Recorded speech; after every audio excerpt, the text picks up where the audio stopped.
get it over with. Her son's getting married in November, so she's A lot of you don't want to get it over with. I would like to have a town meeting in June, to be perfectly honest with you.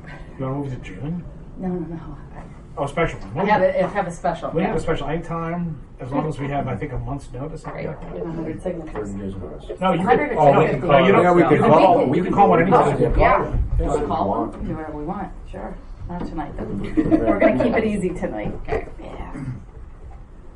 Let me know, Tracy. Oh, here we are. Yep, you're good. Good evening, everybody. Welcome to the Tuesday, May 14th meeting of the Cohasset Board of Selectmen. We are here in the Selectmen's office at 41 Highland Ave. I want to welcome two new Selectmen. This is the first time in 8 years that I've been on the board where two new people have come in at the same time. So welcome aboard. Thank you. And the first order of business is the Pledge of Allegiance. I pledge allegiance to the flag of the United States of America and to the republic for which it stands, one nation, under God, indivisible, with liberty and justice for all. And as part of our onboarding procedures, we usually take our first meeting pretty lightly, so we have a couple of... You should just do a roll call, though. I haven't done a roll call, so I haven't really officially called us to order. So, roll this call. again. Kevin, you want to start? Sorry. Kevin McCarthy here. Paul Schubert here. Diane Kennedy here. Carrie Thompson here. Jack Creighton here. Congratulations. The Pledge of Allegiance Here. again. No, that's all right. We want to get you to sing it, Diane.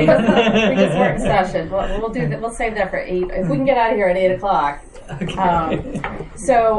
As is tradition, the first meeting after the election, we do a board reorganization. We will accept nominations from amongst us for positions of chairman, vice chairman, and clerk. And just because I have the floor, I would like to make the first nomination. Hopefully it'll be the only nomination of the slate. So I'd like to nominate Kevin McCarthy as chair, Paul Schubert as vice chair, and I would like to nominate myself to continue in the clerk role, but I am going to be looking for either of you who would like to be a clerk in waiting.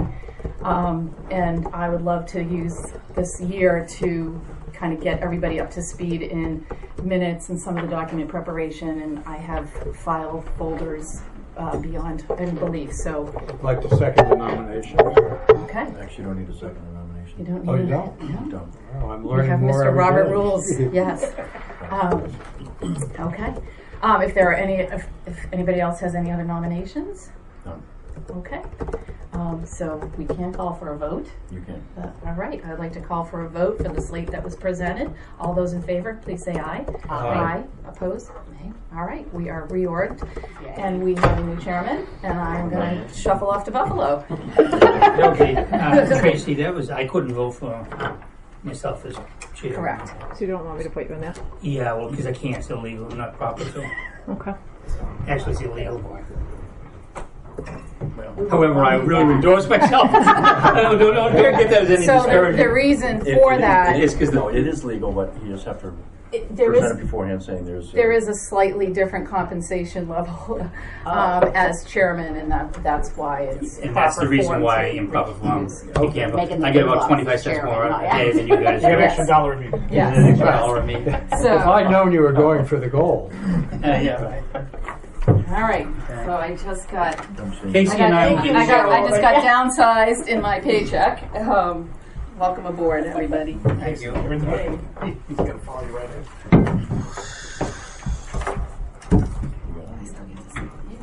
You want your bag? You need your bag?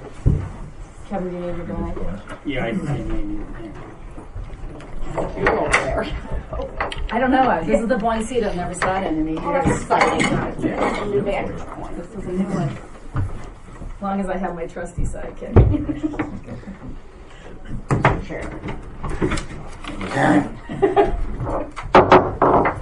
everything's in order. It's just the way it was the last time I was here. So long I think ago. the last time All right. Yes.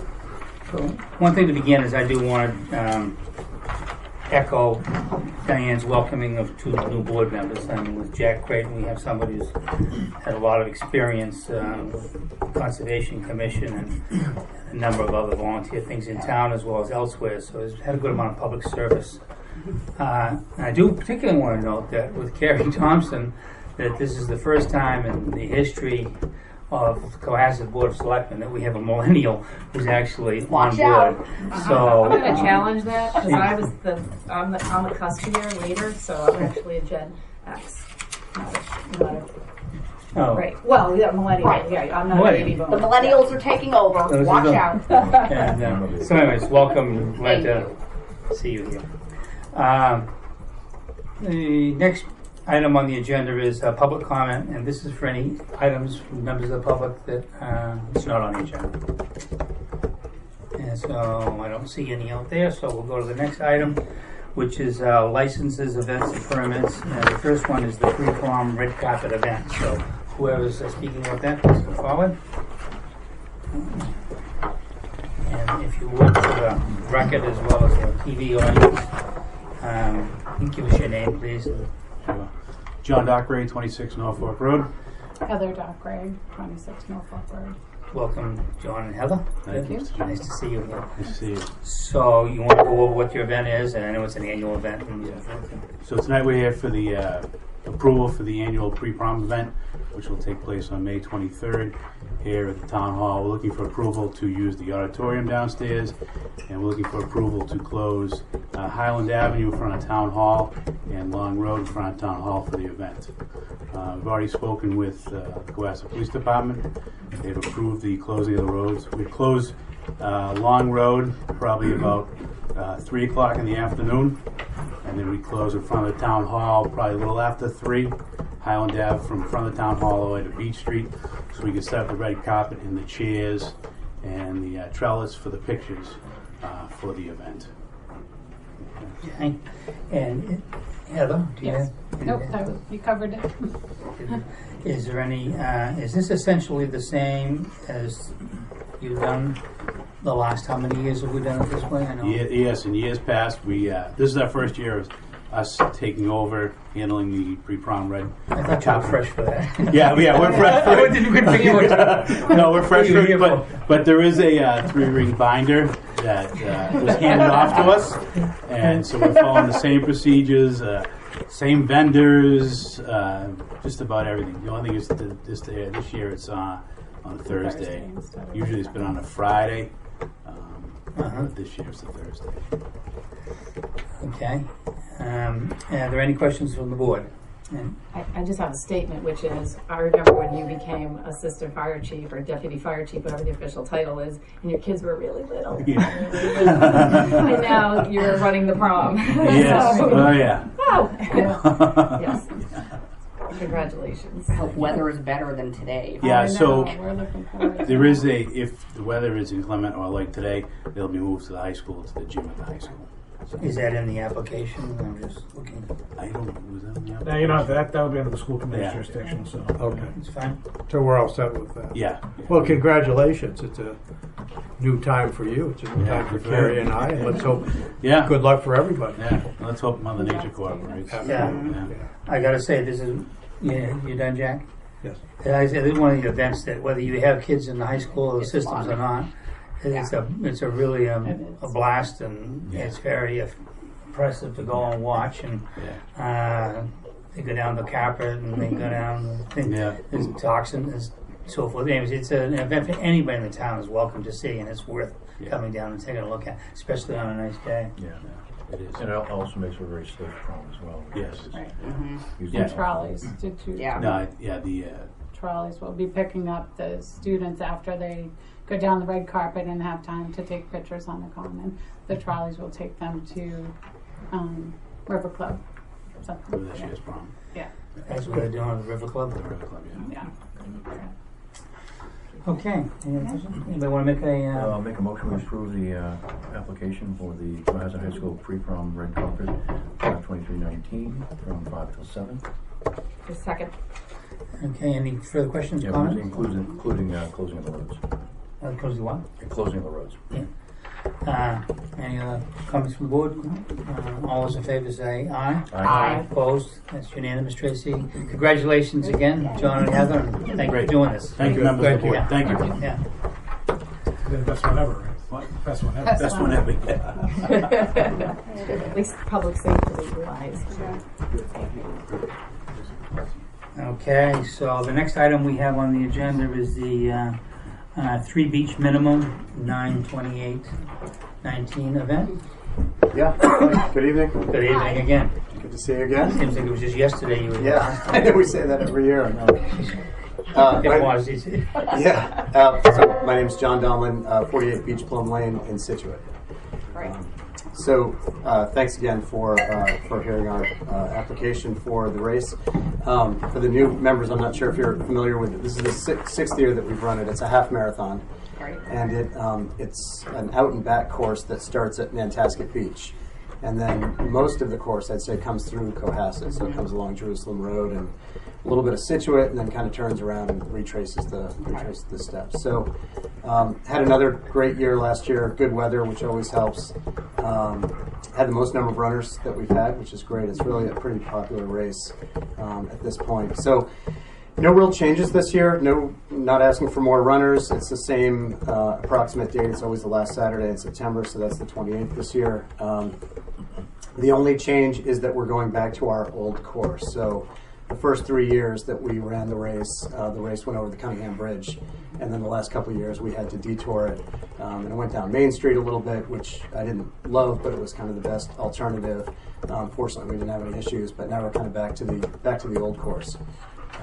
And that's really the only change. I'm happy to fill you in on more details about the race if you like, or if you had a chance to look at the materials, and of course happy to answer any questions you have. Now, I know one of the only challenges that we get feedback from, and the challenges for you is just keeping people on the proper side of the road. On the right side. I know it. And that's just something, feedback that we get from every race we do, but to the extent that you can address that with cones or just race officials, that just makes for everybody's happiness. I know.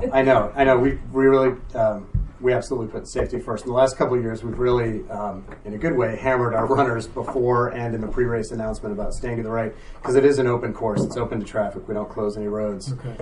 So we asked them to stay to the right, which is a little bit against a runner's nature, because when you're out for a run, you kind of run against traffic. But and the last couple of years, it was more of a concern, especially that windy turnaround Main Street from Jerusalem. So, but we do have a bike monitor that rides up and down in the course, making sure people are staying to the right. And I put out the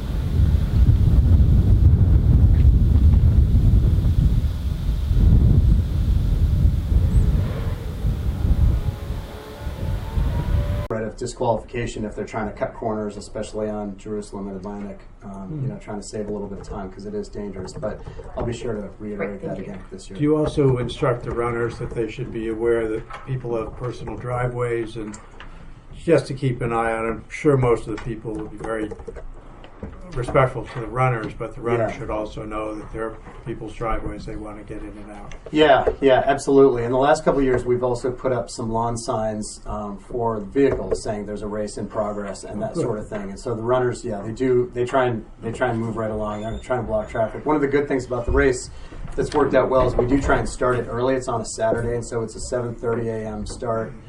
We're usually out of Cohasset by, there's a 3-hour time limit, so we're usually out of Cohasset by 9:30 or so. So we try and keep the impact as small as it can be,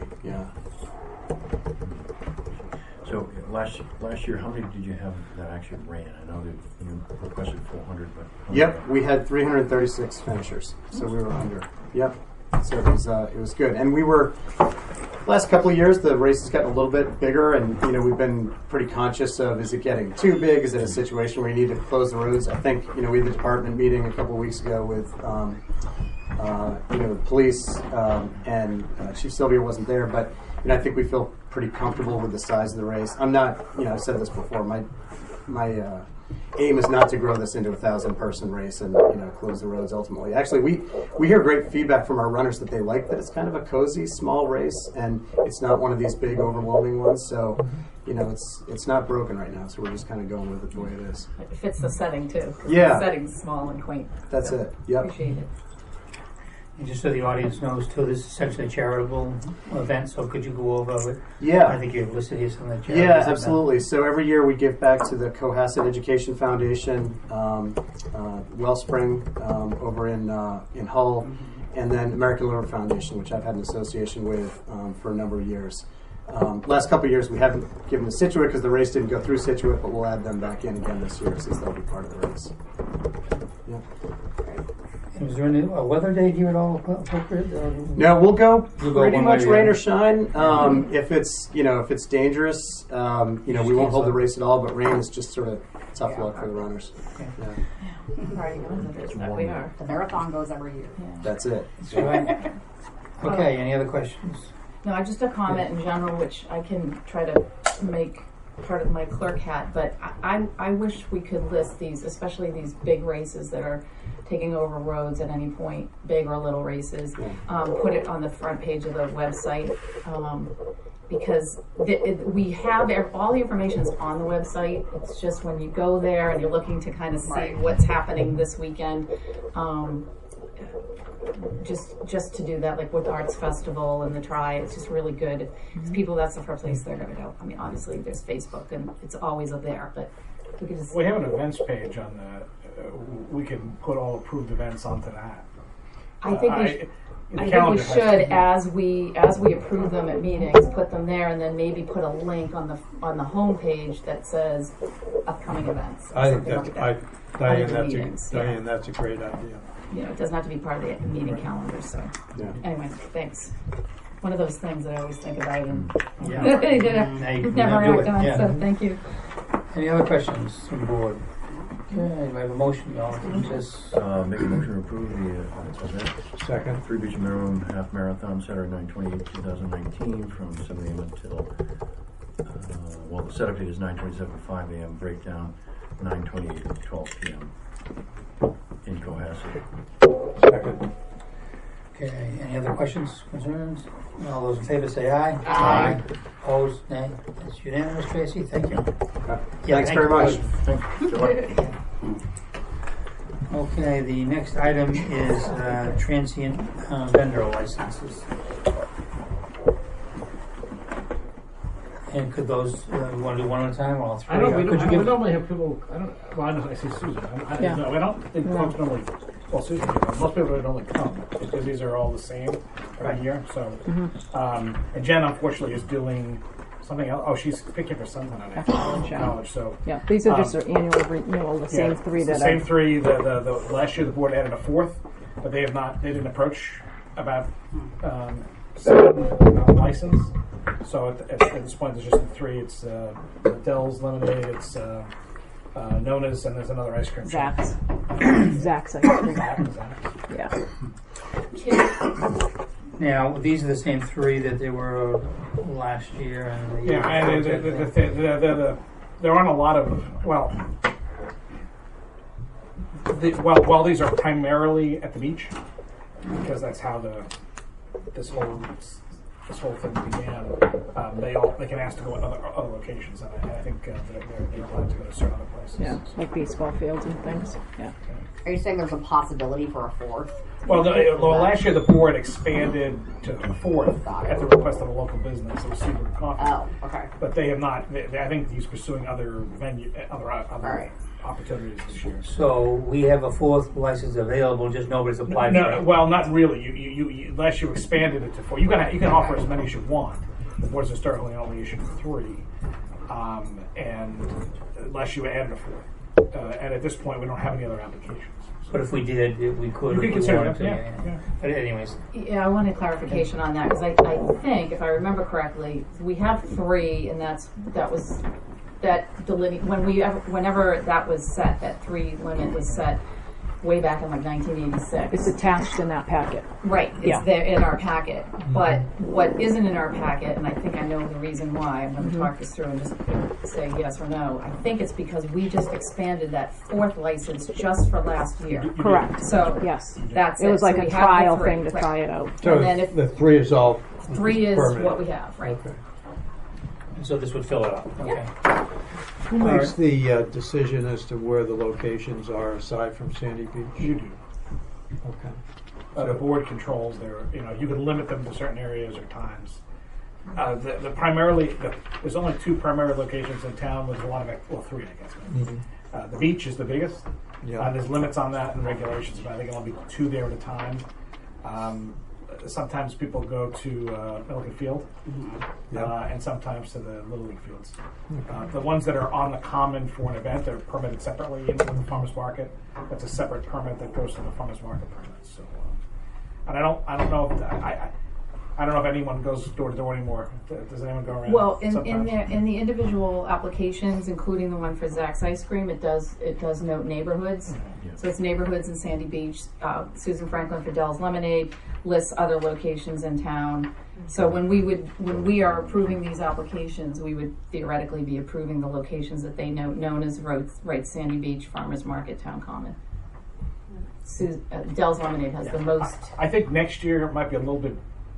It might be worth having a conversation this year because next year's the 250th, and there might be more public events. I think having some policy in advance of that is probably a good idea. There'll be other transient vendors. There'll be reasons for Transformation to be here. If you want to address, come on up and identify yourself, please. Susan Franklin, 142 Lambert's Way. Welcome, Susan. And the reason I came tonight, Chris, was when I filled out the application, Jen had mentioned that there was possibly going to be some changes at the beach. So I was wondering if you guys are aware of those. As of the moment, there aren't any. It's the same. There is an ongoing conversation which is heading for the zoning board about whether or not Sandy Beach is going to be allowed, the association to sell food there. At the moment, they're not, to my knowledge. And since that matter is heading to the zoning board for a hearing, which I don't think will happen until July. Right, July. It's unlikely that there'll be any decision before that, and they really can't do anything with the appeal in place. They can retrofit their building, but they shouldn't start selling stuff. That would be a problem. No, I just want to make sure we're following. Yeah, you're fine. Hear of it, right? Right. You'll yes. We won't just get that won't come. No. By the way, running at us and screaming at us. If there's a proposal to make changes, the board would Sandy Beach Association have to come in front of the board to ask for modifications. Okay. So, so you're good. Yeah. We'll enjoy the lemonade there. Anything else? Any other comments from any other vendors that are here? Or? Okay. Any other comments? We can vote on these all three at once. Is that correct? Yep. So before we do that, though, any other comments, questions? I will say, if you look at the amount of pizza boxes and pizza delivery people coming into the beach at all times, I know there is a desire for other food options, especially non-dessert options. So it may be something, if we can get a local business like Seabird or someone else to consider doing other types of food. I think that people at Sandy would really love that. But I also know we need to be respectful of neighbors and that stuff. But just to throw it out there, I think there is a desire for it. And again, at this point, the zoning board is kind of picking up the issue about whether or not food can be sold. Is even allowed. Yeah. So to be continued. Yes. Anything else? Okay. Anybody want to make a motion relative to these three vendors? I'll make a motion. We approve the 3 transient vendor license for the Memorial Day ending on Labor Day this year. Could you list the vendors, please? You want me to do it? Yeah. So the first one is Zach's. It's not on the thing. Something. Sorry. Malavada. South Shore Refreshments LLC, doing business Dell's Lemonade, and known as Homemade Ice Cream Incorporated. Is there a second? Second. Okay, all those in favor say aye. Aye. Opposed? Nay? Those One's for you. What you just approved. So you get to sign things too when the board approves things. You won't have to sign licenses. Exciting. Yeah. Okay, Wow, we get to see the next item on the agenda, committee updates, and the first one is We have the Affordable Housing Trust to do some interviews and some appointments on that. Now, I'm going to pass out this sheet here that Diane just gave me. Is this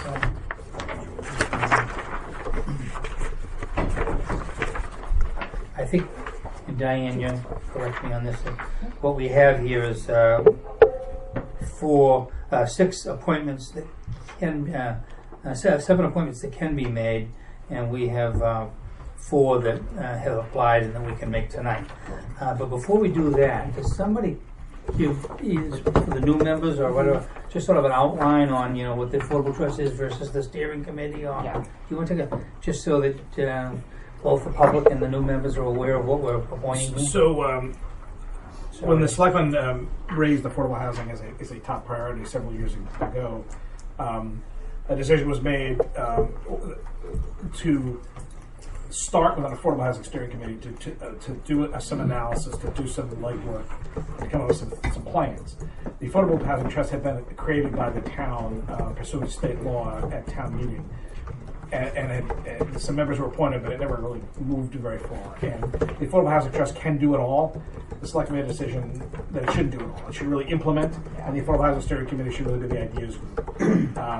And so that's what's been happening for the last couple of years. The Affordable Housing Steering Committee, which I know Jack served on as a rep from the Conservation Commission, has been working on that. And in fact, we're now, based on their recommendation of the selectmen's approval, we're in the process of creating a housing production plan and affordable housing production plan, and also exploring a number of other options. So there was this last year, the Affordable Housing Steering Committee said, hey, we really should get the trust together because we're going from the idea phase into the implementation phase.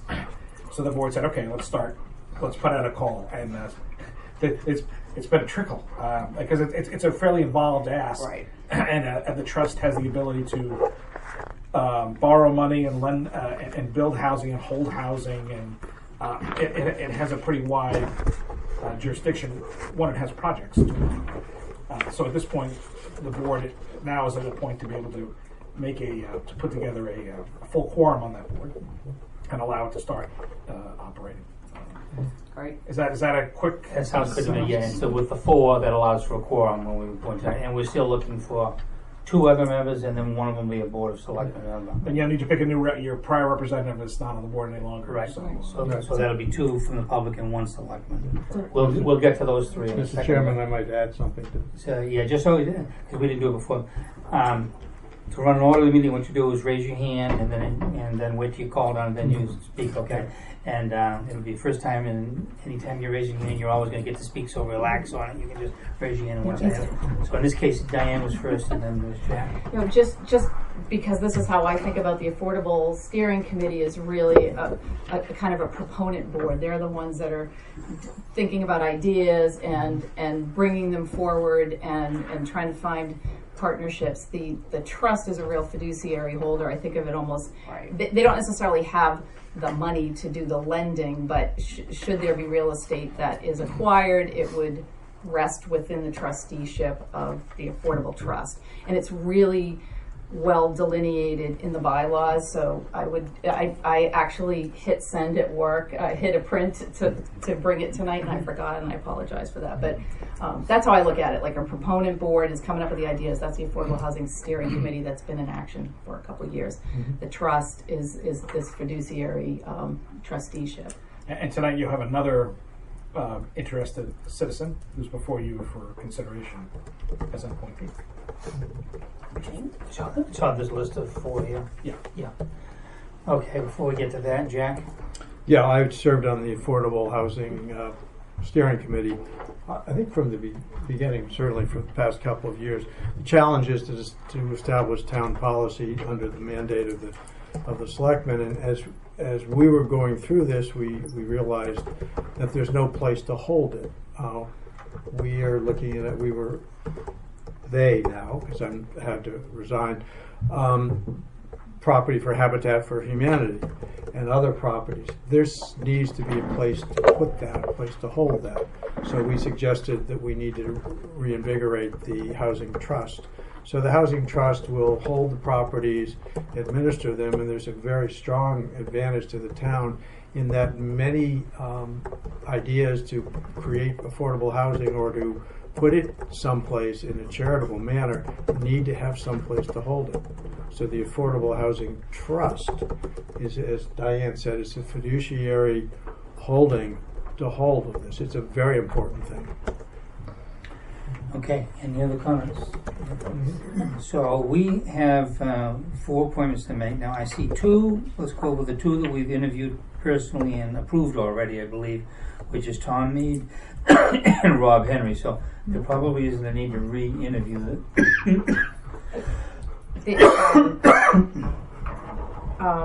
We did not approve them. We just interviewed them, and I think one of them might be in the audience. Am I correct? Yep.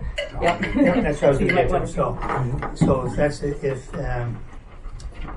okay, so we've interviewed him previously. However, since the new board hasn't, maybe you can, the one that's here can come up and we can talk to him. And I'm going to get this. Do you want to go now? I just want to mention I have a personal relationship with one of the members here, so I will recuse myself from the second appointment. All right. It's not up yet, but it is now. Bye. Yeah, I think, and Rob Henry's here as well. Oh, all three. Beautiful. Hi.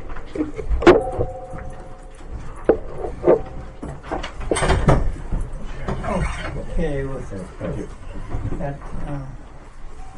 that background, so that we're briefed on that, and the public is too. What I'd like to do is have the 3 applicants introduce themselves, maybe even make a brief comment if you wish to the board relative to your application and your interest in the trust. And then after that, I'll open up to the board to have any discussion or questions with any of you that you want. And then after that, we'll make a vote on it, okay? So, that being said, why don't we start left to right? Okay. My name is Rob Henry. I live at 40 Aaron River Road in Cohasset. And been in town for 42 years. First lived on Lantern Lane and then out in Aaron River Road for the last 22 years. And recently retired in November. And I'm a very active person in general. And I was looking to do something particularly for the town. I've enjoyed the town. And when this opportunity came up, I think I've got a lot of experience, around about, not that I've been on a trust committee, but in my business the last 15 years, I dealt in the residential design community throughout the state of Massachusetts, down the Cape and the Islands, and so dealt in many high-end towns like Cohasset and all over the town. So I understand what the situation is, and also just a lot of the problems, if you will, and issues with affordable housing, 40B and all that. And but because I've been in residential design, I have a really good understanding of construction. I've not been a contractor per se, but I've dealt with all the major builders in New England, major architects in New England. A lot of contacts. I've learned an awful lot from these people in the last 15 years. So I just thought if I could do something, kind of give back to the town, and got the time to do it. Just I'm not ready to go out and play golf. Still play a lot of tennis and stuff like that, but you can't do that all the time. So All of the above. so anyway, I was interviewed in January. So the good news is that I'm still on the list or whatever. Yeah. Certainly have an appropriate background. Anything else? Did you? No, that's it for now. Why don't we, Questions? as we go through, new members, you have any questions? I think he's great. Okay. Yeah, fantastic. Thank you. Yeah. Good evening. Tom Mead, 711 Jerusalem Road. Welcome to the second time. Yeah, second time. I'm relatively new to town, but have a professional background in real estate development, finance, and actual specific affordable housing development and finance as well. And really just new to town, kids in the school system want to find a way to get involved, and this is a good way for me to take a set of skills that I have sort of in my day job and do some good, get involved and give a little back. So, Any questions from? Okay. We've been trying to get him on the Cohasset Housing Authority. If we get the governors to do that, and he's I've worked with him on that. He's a fantastic choice. So just a note on that, I did call the state ethics board to clear, potential conflicts or anything. They said no problem at all. I had forwarded an email to Chris to that effect from the from that commission. So Thank you for doing that. no problems there. Good. And next. Cindy Matheson, Hi, Cindy. 155 Sawyer Street. Lived there for about 22 years now. I don't have any real estate background or legal expertise. My I think most relevant has been community involvement. So I'm rolling off of the CEF after term limiting out 6 years, and have had a lot of experience with that. Looking for an opportunity to give back to the town strongly about public education. I think the best thing I can offer from that is skills at implementation, grant evaluations. The CEF, I think one of the things we're most proud of there recently was taking a rundown library at the middle high school. We identified the need for improvement there and raised $250,000 in the course of a year and transformed an old library into a modern learning commons in less than a year. So pretty good with organizational and research skills. So that's what I can add, and feel strongly about the importance of affordable housing in every community. Good. And you certainly have, you're a bit modest there, but you have a very impressive professional background too. Well educated and trained. I think you worked at McKinsey and I'm more of a professional volunteer these days. And any of us who have been associated with you in that capacity know that you're a very impressive organizer. So I think you bring a ton of skills that are going to be very useful in the analyzing just for this kind of activity. So I think it's really great that you're stepping forward like this. They're not too rusty. Thank you. Any Diane? I was going to say the same thing. You're selling yourself short. Your background's impressive, and definitely don't sell short the professional volunteerism, because that's what makes this town tick. And I appreciate your throwing your name in for consideration. Well, it's always a pleasure. Yes. And usually when you roll off the CEF, you run for selectman. That's at least two of us have done. But she's a very intelligent woman. Touche. Good. Anything else? I want to thank all three of you for being interested in this issue. It's something that people in town are really worried about. It's something that's critical in Massachusetts in general. I know Boston's really struggling. I know a lot of Boston suburbs are struggling, and we really need to tackle it. So I appreciate all of you caring about this, because I know a lot of people in town are really concerned. And thank you for volunteering. Okay. Anything else? I would say that we probably could vote all three unless anybody objects in one motion. So if you want to make the motion for the appointment of these three. I'd like to move that we appoint all three. Do you have the paper that we... Yes, I do. I'd like to nominate Tom Mead. Yep. Cindy. Appoint. I'd like to appoint. See, I'm new. This is his first time, folks. This is a training situation. But you'll still have full authority. You're going to I'd like to Tom Mead, Cindy Matheson, and Rob Henry to the Affordable Housing Trust. Second. I'd ask for an amendment if we could do them individually so I can vote on two of them. That would be fine. So someone will make a nomination for Tom, please. I would like to nominate Tom Mead for appointment to the Affordable Housing Trust. Okay, is there a second? Okay, any discussion? All those in favor say aye. Aye. I'd like to nominate... Excuse me. Opposed? And that's unanimous. Tracy. That's the way we do. Just no, as we go along, everybody's learning here. Yeah. After the vote, we ask for the full yeas and nays, and then I give it to Tracy what it is, and then we can go. All right, the next one would be Rob. I'd like to appoint Rob Henry to the Affordable Housing Trust. Second. Any conversation, any questions or anything? All those in favor say aye. Aye. Opposed? Okay, that's unanimous, Tracy. And the next one's Cindy Matheson. I'd like to appoint Cindy Matheson to the Affordable Housing Trust. Second. And any further discussion? All those in favor say aye. Aye. Not voting. Opposed? And are there any abstentions? Not voting. Not one. 4. You got that, Tracy? Yep, 4-0-1. Abstain. Okay, great. This is fantastic. We got 3 great people. Thank As you. as Yay. Carrie said, is a great need, and thank you very much. Yes, So who is the fourth person? we're going to get to that next. Oh, All right, okay. you don't need to. Because I know that's what you've been waiting for. Yeah, to have the fourth for the Right. quorum. Right. We're about to address that. Okay. Thank you, guys. Thank you. Thank you Thanks very very much.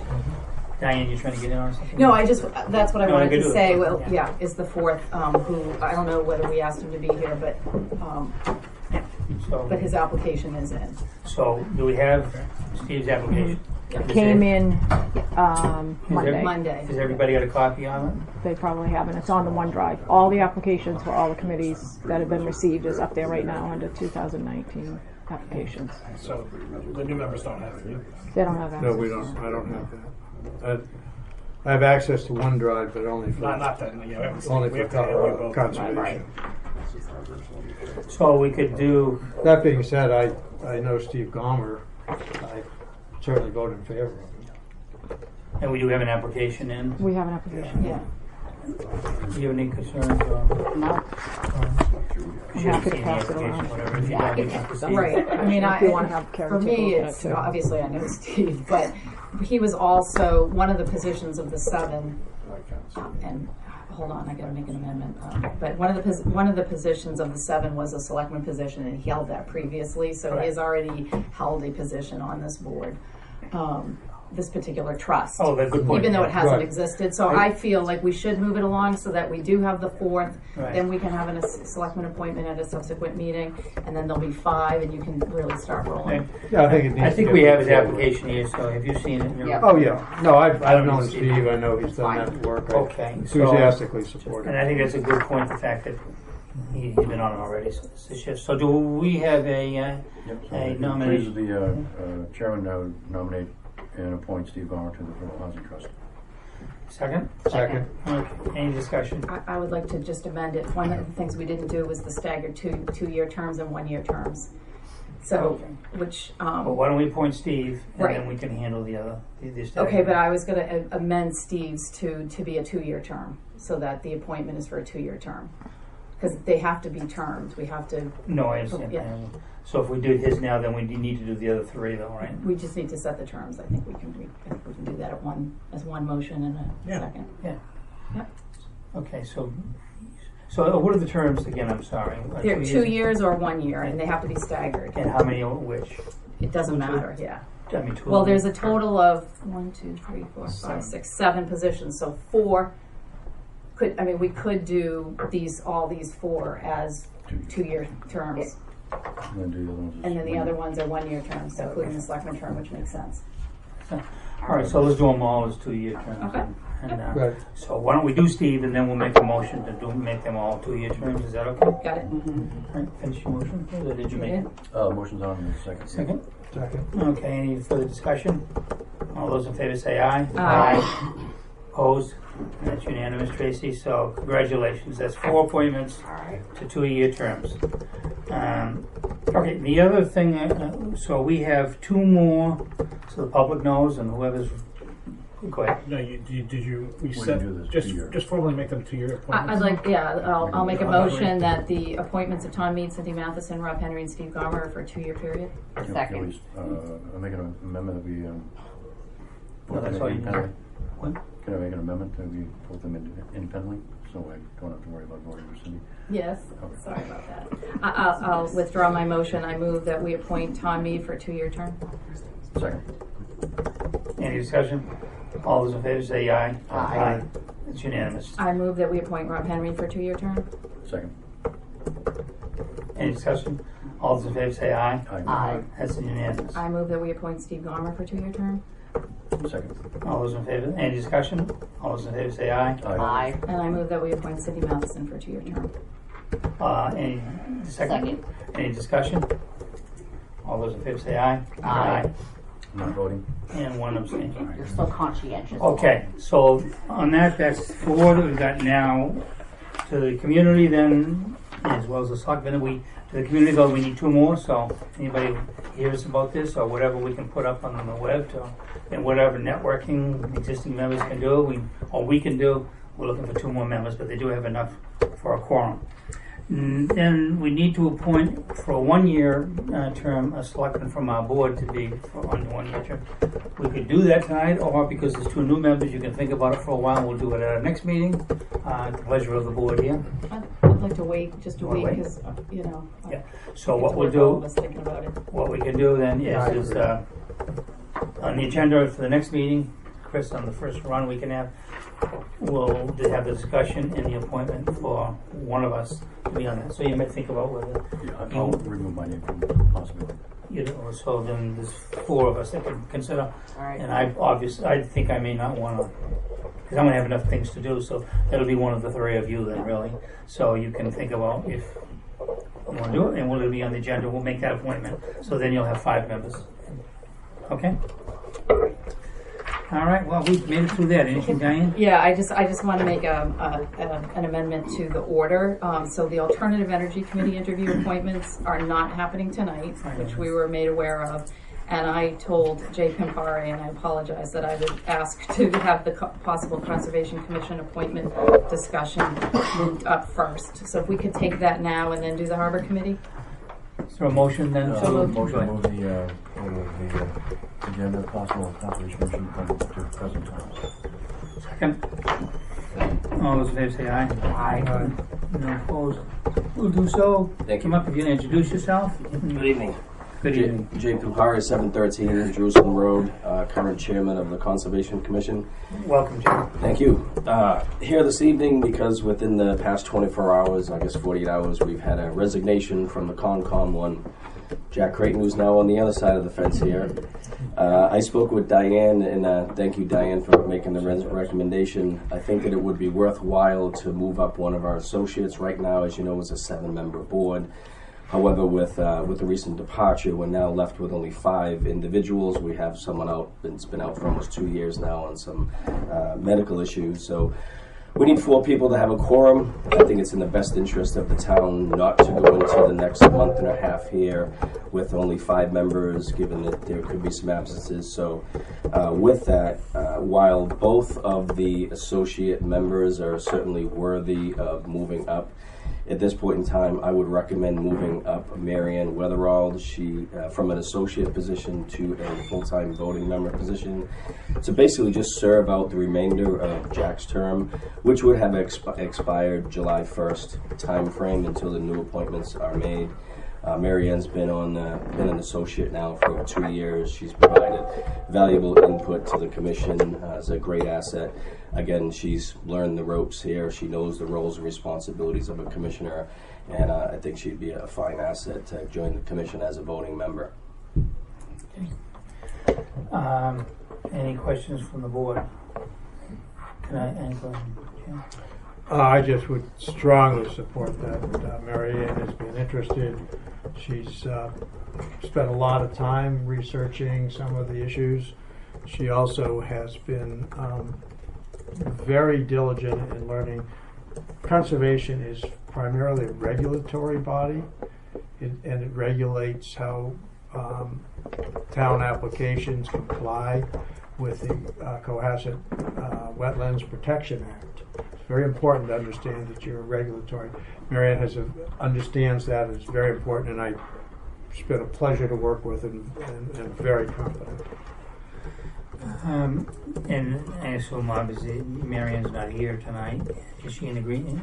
She's not here tonight, right? She is not here tonight, but I didn't think she needed to be present. But she is aware. She's worthy of taking on the responsibility. And again, this was just to serve out the next month and a half of Jack's term. We are, well, the whole town will be going through the appointment process. We are looking for 3 full-time members. We will have 3, due to term limits, we will have 3 openings. So I assume that, again, I would strongly support both of our associates moving up into full-time voting members when the time comes in a month from now. That would leave 1 full-time voting member position open and 2 associate positions open. So there'd be technically 3 openings, should the board choose to vote for the 2 associates to be moved up. So I was looking, so in a couple of months then, the word should be out that the Conservation Commission is looking for. And I understand those appointments or the announcement should be coming shortly from the town on all committees. hopefully that's a town-wide announcement so we can generate some interest across the board. It's typically around this time anyway, late May. Yes. Maybe. So we'll revisit this all over again in a month and a half. Yeah, right. Yep. But I do think it's in the best interest Yes. for the town to move forward so We that need we it for can a quorum, maintain a right? quorum and have qualified individuals on the board. Good. Any other questions? No. I have a motion relative to this. I'll move that we appoint Marianne Weatherald for a term expiring on July 1st, 2019, full member of the Conservation Commission. Second. Any further discussion? All those in favor say aye. Aye. Opposed, nay. It's unanimous. Tracy, thank you very much for coming forward. Thank you. Thanks, See you Jay. in a Sorry, couple I months. didn't get Good you to in see you earlier. again. Okay, the next item we have is the Harbor Committee. We have an update on the Harbor Committee. So you come up, whoever's here for that, and introduce yourself. Thank you. Tracy, have you got the... I do, yeah. You You just do? gotta give me a minute to Wonderful. set it up. Wonderful. Well, Tracy's loading that. Let me just say thank you for your support. Welcome two new members to the board. This current iteration of the Harbor Committee has been underway since fall of 2017. When one of your previous colleagues, Jack Kennelly, was successful in obtaining a $80,000 grant to do a harbor study. That was matched by, I believe, $20,000 from the town. Correct. So the first thing we did was to select a consultant, which is Harriman, and Harriman is now, I think, pretty well known to most people in town, having not only worked with us on the municipal harbor plan, but also several ancillary pieces of work from there. Next one. From here, now I don't know if you can't see that, can you? Unless I'm actually looking or at you the can TV screen. you can see that. In case Okay. anybody's wondering. So- As you can see from this this slide, there's a lot going on in our harbor. There are many organizations in the harbor, many constituents in the harbor, many interests, some competing interests, some conflicting interests, and actually there's some cooperating interests. But there are many interests in the harbor. The next one. As I say, our first official meeting was in September of 2017. The current members, and we've gone through a couple of iterations over the years, the current committee members are myself as chair. Bette Baker represents the yacht club. Sean Keneally represents the sailing club. Matt Marr is one of the two commercial fisherman seats. Abigail Alves has been a member of the committee representing the Recreation Commission for a couple of months now. Tom Norton, Lisa Hewitt-Dick is the CMI representative, Susan Bryant, CSCR. Lori Gibbons is our harbor master, and she serves in an ex officio capacity.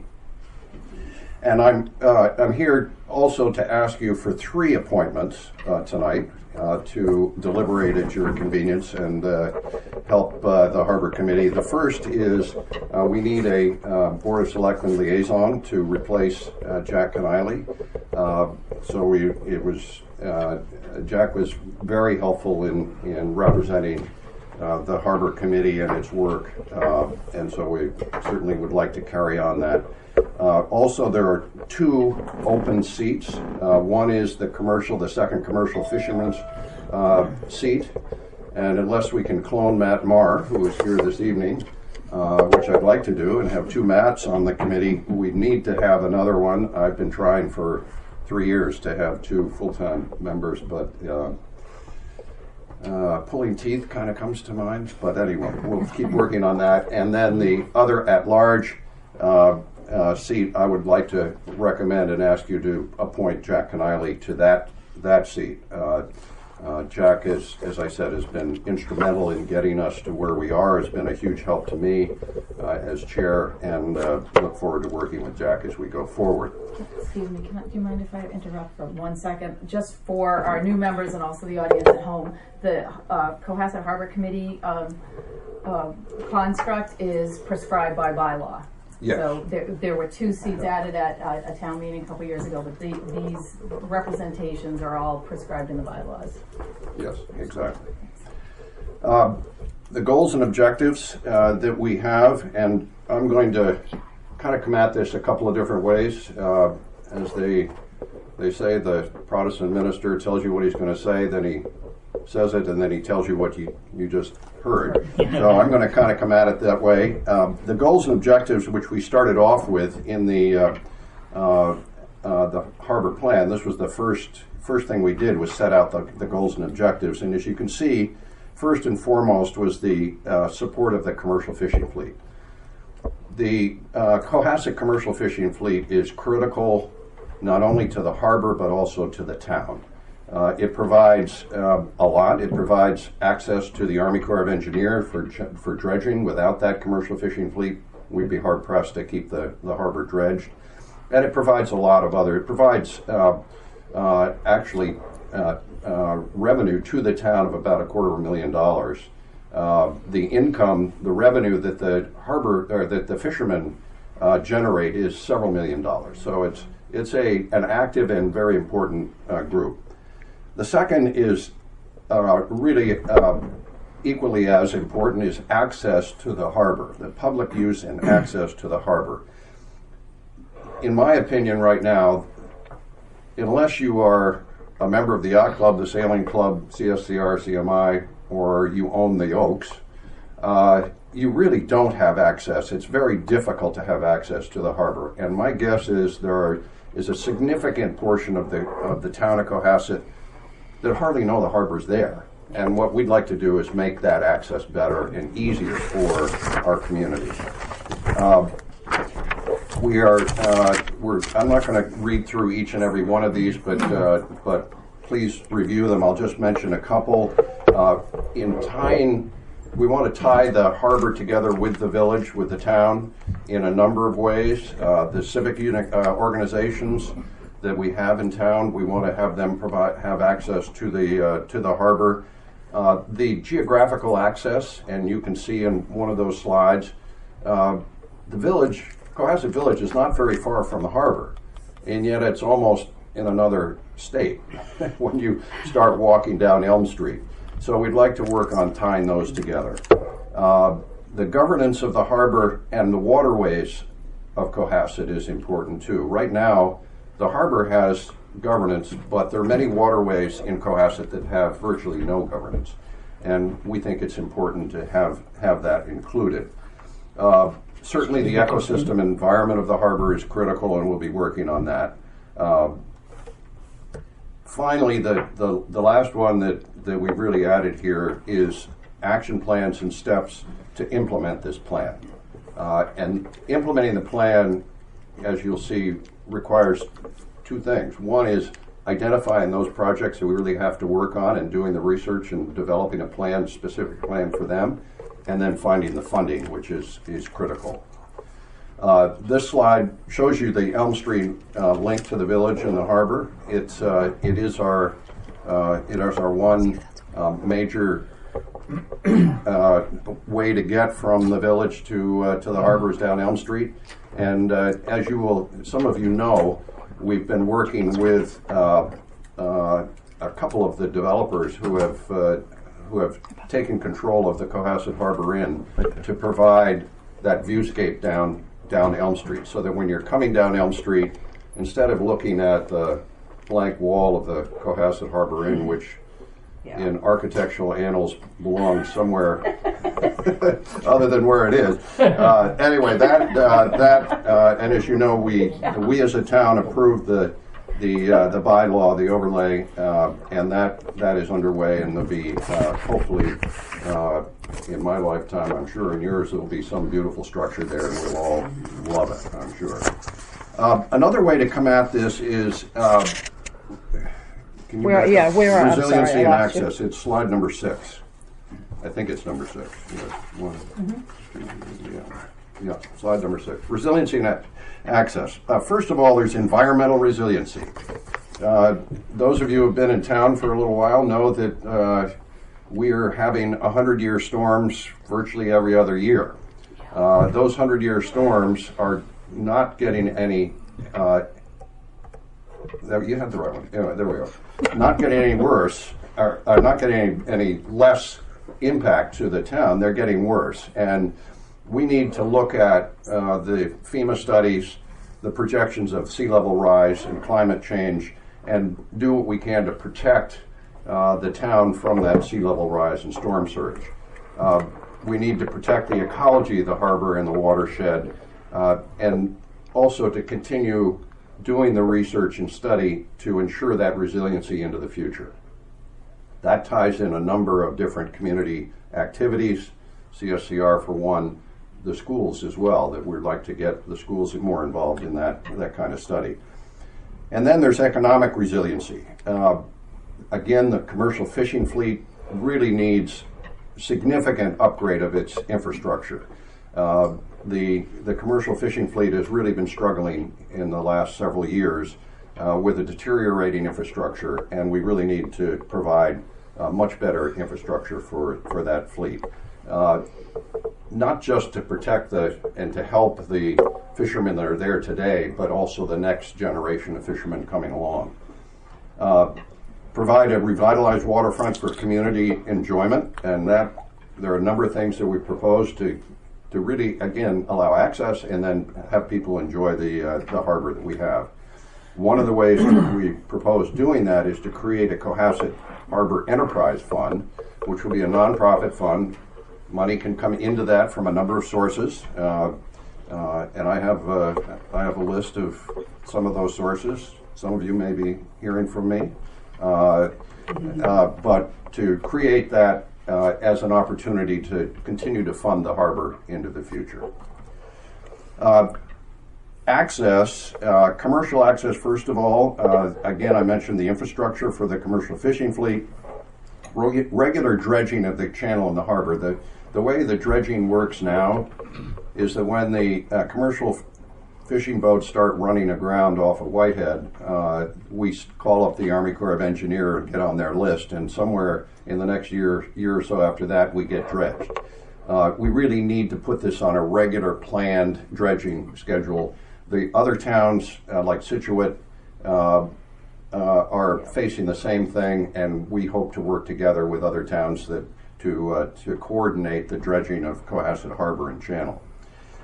Recreational access. The first and foremost is that we'd like to see is the Captain's Walk.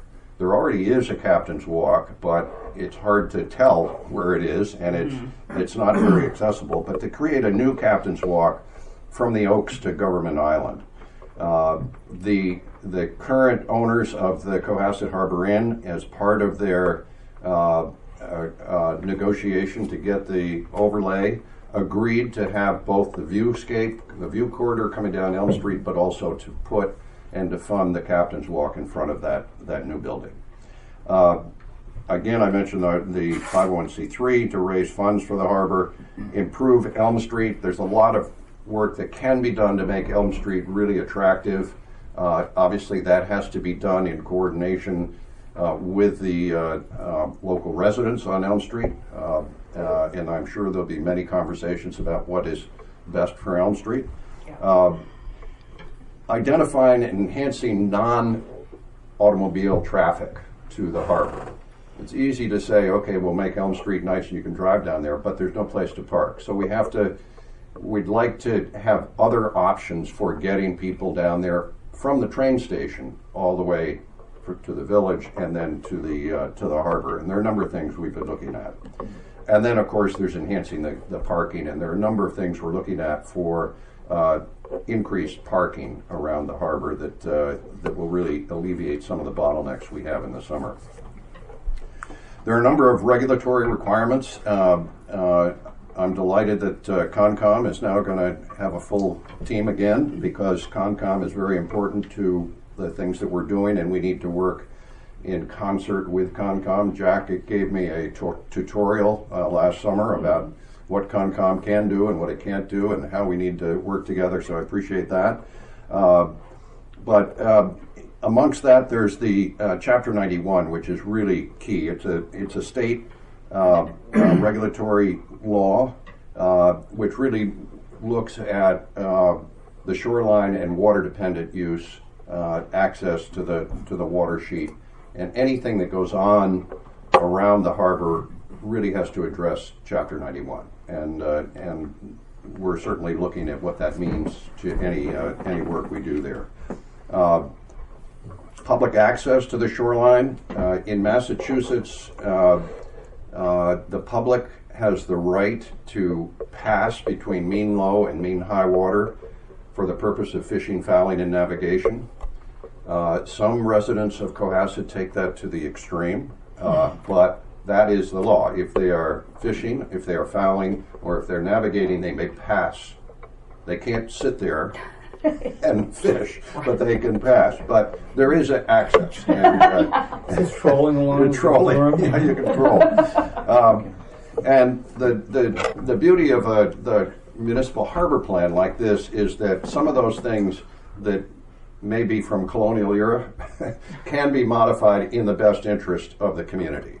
So there are things that we can do once this harbor plan is published and is signed off by the Secretary of Environment, and also in our case, Cohasset, it has to go to the Attorney General. So we're getting close to there.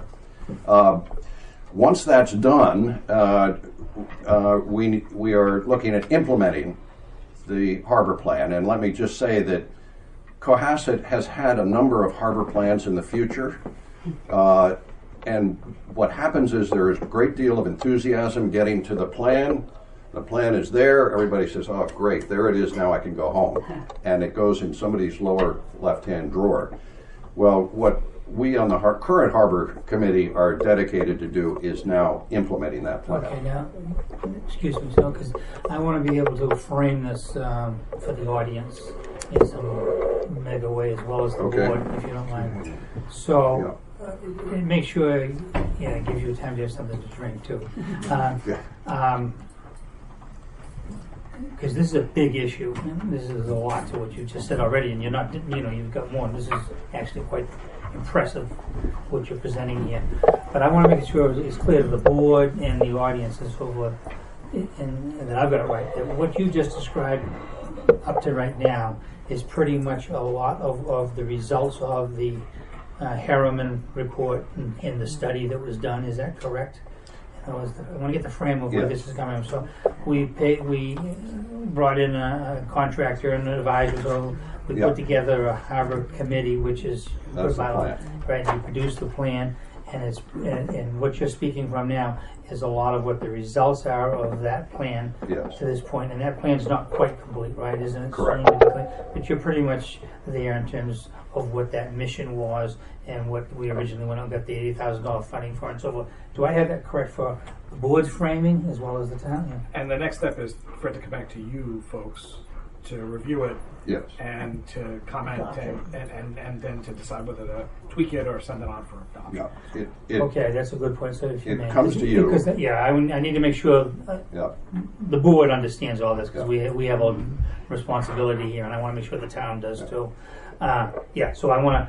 So that's the plan. It's coming in writing. It'll come to us. Now, is that something that per law or whatever it is that we need to review and approve and comment on and make any comments or tweaks that we need to do? So with that step done, and that's going to happen when? What's the time frame? I hope in June, by the end of June. So if you have it done in June, we may have it before our board, in July, to tweak, understand, and change, whatever it is, and then we'll know where we stand, and the town will know where we stand on that. Correct? Is it? I want to make sure we're on one page up here. Yeah. Okay. Yeah, and so, just to emphasize that, Kevin, the Harbor Committee is an advisory committee only. We don't make decisions. We advise the Board of Selectmen. So good. So you've done this with a professional and career report. It'll be an advisory to us. Very good point. Yeah. Okay, so that's the point at which we're just about at now, and you just recapped that. Yes. Now, it would seem to me, and I think, and again, sorry to be simplistic, but I want to make sure we're all on one page and the town is too. The next step would be is, okay, we have all this plan done, we've seen it, and there's probably recommendations in there, some of which you've enumerated. Anyway, we then need to take the next step. And what do we need to do then? We need to implement that. And that's what you're about to discuss right now, correct? So, I think we want to hear that, but then we have to decide how we're going to do that. Because that's not all tonight, and obviously but we have to figure out then how to implement what's going to probably be proposed. And I believe what I don't want to anticipate what you're going to say. Are you going to make some sort of suggestion as to how we may implement that or whatever? Well, when you say you implement, I'm not quite sure what you're getting at. I mean, the town and through what I have to be done now is we have to establish or reestablish a harbor committee of some kind to do the implementation. Well, you've got a harbor committee. And that would be advisory still, is that right? Yeah, and that doesn't sunset. Right. So that is, and that, I don't know if there's any additional work that you as a board have to do other than once approving the plan. So we'll have to go through the plan and approve that, but then as far as what the next steps are, we need to approve that too, I assume. We're not going to be able to change governance and do things with... Well, if there are specific recommendations to governance changes that require bylaws, yeah, absolutely. Right. It's this board's charge to say, okay, we've got the report. Here's the recommendations. Here's what we think are the next steps, and here, town manager and harbor committee and whoever else, let's get moving on this as priorities. I mean, your job. But I can't. We're not going to be establishing that tonight. Obviously, we haven't even seen the report. So once we do that, then we're going to go back to the committee, probably yourself and the committee, and say, here's where we see priorities. Come to an agreement, probably with the committee's input and so forth, and then it'll be up to yourself and the committee to implement that in an organized way. When I say the town staff, you're going to direct. I don't mean you personally, but I mean, somebody's got to be oversee things. Exactly. It's not going to be us. Well, hopefully we'll have a planner on board too. I hope so. Yeah. Oh yeah. Because the town planner has been actively involved in coming to this point, and has been very helpful in coordinating the harbor plan with the master plan. Good. So that hopefully we will continue with. Yeah, no, definitely. Jack. Yeah, it seems to me that the harbor committee, and I've been to 60-70% of the meetings in various, but that's an advisory. If the board, it would seem, the structure says we like the plan, then I think the board has to set up an implementation process, kind of the executive process, and how the town manager does that. And I think that would be. Yes. Does that make sense? It seems to make sense to me, and I see that also as we need to first get we need to get this report. We need to all study it and read it. We'll have a good session on that, and then we're going to decide what the next steps are going to be, and that's the way that needs to go. Because I think one thing would be priorities as far as timing and how much money we have and what the town can accomplish without outside help. There are grant cycles. I mean, Tim was referencing the Seaport Economic Council, which is where we got the $80,000 grant in the first place, is a natural place to go back to for further grants based on what the projects are. I don't think it's anyone's. I mean, the boat ramp obviously is in the mix right now. Yes. And then of course the Government Island town dock is clearly something that's going to have to get worked on. Mm-hmm. And so I think there's some real. And those are just the beginning of a long list of projects. Right. This is going to take 5 to 10 years. It's really impressive. No, because what you presented, that's why I wanted to frame it. This is much appreciated. It's a huge task, and we're going to be all working together on this. So at this point here, then you want to present some possible proposed actions. We've got recommendations for the next steps. Yes. Okay, go ahead. Go ahead. Okay. Implementation actions. The recommendations that we have cover 4 basic areas. One is harbor governance, and I mentioned that. To consider including the waterways, Cohasset waterways. As you know, we've got a number of other waterways that are outside the harbor, like the Gulf, for instance. James Brook. We've got our whole coastline. We've got Sandy Beach, Sandy Cove. We've got Rocky Beach. We're in discussions with Situate to share governance of Bassett's Beach. There is interest in starting aquaculture along Bassett's Beach, and we'd like to have Cohasset be part of that discussion as to coordinate that, because much of it is in the interest of Cohasset community. So that's one. Governance, the water sheet, balancing the needs of recreational boaters and commercial fishermen and others. We have a very small harbor and a lot of activity. The fishermen live in fear and trepidation of somebody in a kayak coming under their bow when they're coming in the channel. We have to look at all of those and make sure that we're balancing those interests of recreation and commercial. The edges of the harbor, repairing and maintaining the hard infrastructure. As we know, some of the seawalls are falling into the ocean. We've got to look at all of that and make sure that there's not only the ones that fell into the ocean are repaired, but the other ones don't fall in and in fact are improved and strengthened, considering the environment going forward. And then in the land, supporting the commercial, nonprofit, and municipal agencies and interest groups, creating additional public access, and again, as I mentioned, linking the harbor to the village. The way we propose doing this is... Can I just stop you? Yeah. So those are the four main that you're suggesting at this those point. are, yeah, as I broad said, areas. just another way to look at it. Just, and we're going to get into this much more at additional meetings, but just one thing I did seem to me, because I happen to have read all three of these reports dating back to the Benjamin, and two things that seem to me that would be on that big list, but again, we can all discuss this more. One is the lobster and fishing people in that industry.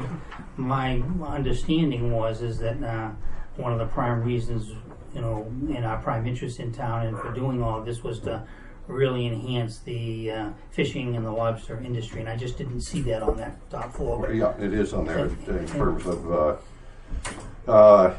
the infrastructure, the balancing the needs of the commercial fishermen with the recreation, but in here many times it's putting the commercial fishing fleet in their infrastructure number one. Yeah, that is absolutely. So, we'll discuss it more. And it'll. Yeah, the other thing. Go ahead. Yeah. The other thing that, just from reading the reports, that would concern me, is the breakwater. It seems to me that that's the protection for the harbor. It's and again, going back to the Benjamin report, which is 1962 or so, they were worried about the breakwater. Does everybody know what I'm talking about? Mm-hmm. And apparently, it's actually sunk 5 feet in the last.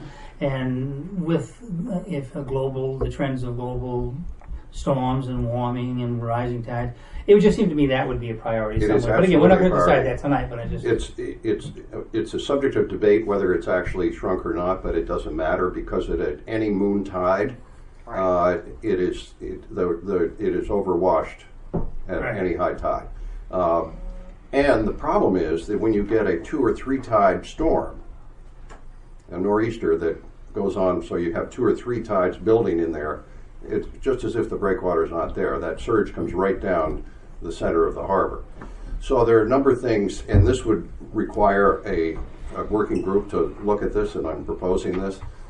Do you improve the existing breakwater where it is? Do you move the breakwater, or do you bring in another technology? There is a technology called tetrapods. I don't know if anyone are familiar with it. They use it in Europe. They're starting to use it on the West Coast. But these are big concrete forms that can actually be set out in the harbor, further out, maybe by as far as Whitehead or somewhere out in there, that break up that surge, so that by the time it gets to the breakwater, the surge has been dissipated. These are things we have to look at. The Army Corps of Engineers will be actively and proactively involved in that. They've certainly made it clear to me that we can't touch that without their permission. Yeah. And the interesting thing here, again, the breakwater goes off of what is Situate. It's not only in a different town, it's in a different county. So we have to have cooperation of Situate to do it, and Chris and I have had several conversations of how to do that. I think the town administrator in Situate is very amenable to working with us. I've met with the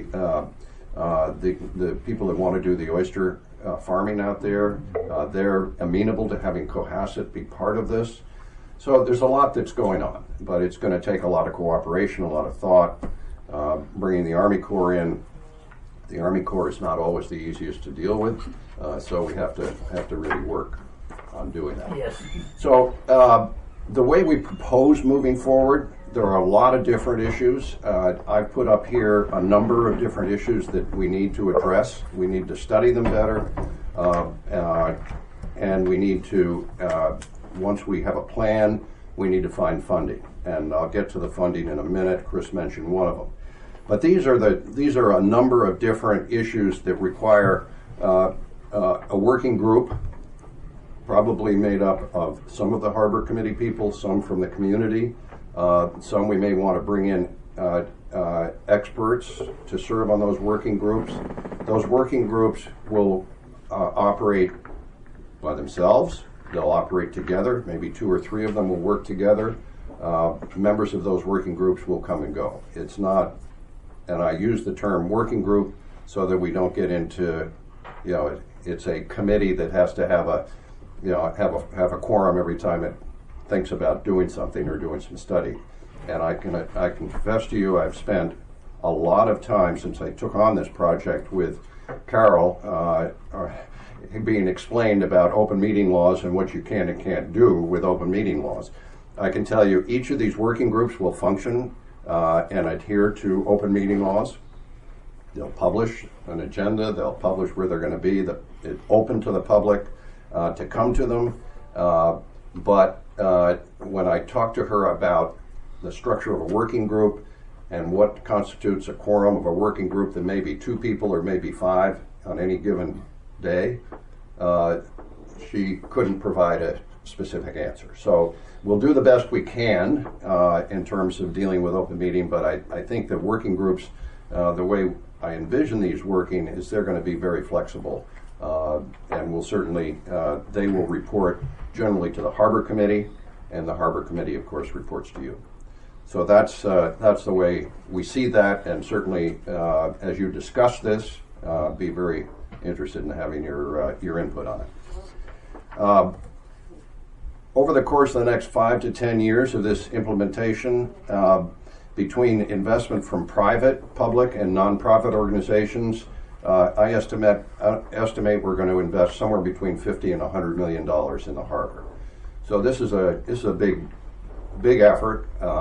It's going to require a lot of people rolling up their sleeves and working at it. But we've got a good committee. We've got volunteers from the committee who would like to be part of these working groups, and I've heard from people outside the committee who would like to participate in that, and people with different expertise that can really be a help in doing that.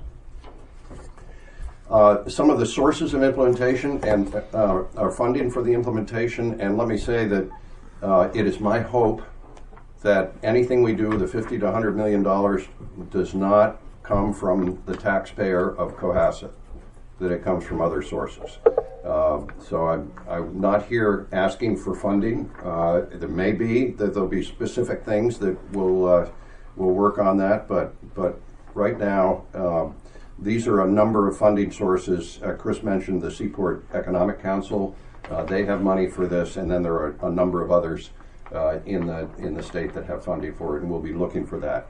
And also, I mentioned the 501c3 for the harbor. I will certainly be part of the fundraising for that. There are a number of things we'd like to do for the nonprofit, and there are people in town that really care about this harbor that have the means to contribute to a 501c3. So we'll be working with them. Yes, Paul. One thing is not there are federal grant funds, correct? It's not a complete list by any means, but because the federal government does have a keen interest in harbors and infrastructure in that aspect as well. Which, when I was far younger, in my stronger years, Jerry Stutz was down in and took a great interest in the commercial. Oh, good. Well, certainly, any of those that you can pass along, and once we get our new planner on board, I will certainly be all over that person to make sure we have access to all of those. So that's where we are. Happy to answer any further questions. And let me see. One thing I'll just, Diane first, but Tracy, could you make sure we get a copy of this? Yes. Yes. Yeah.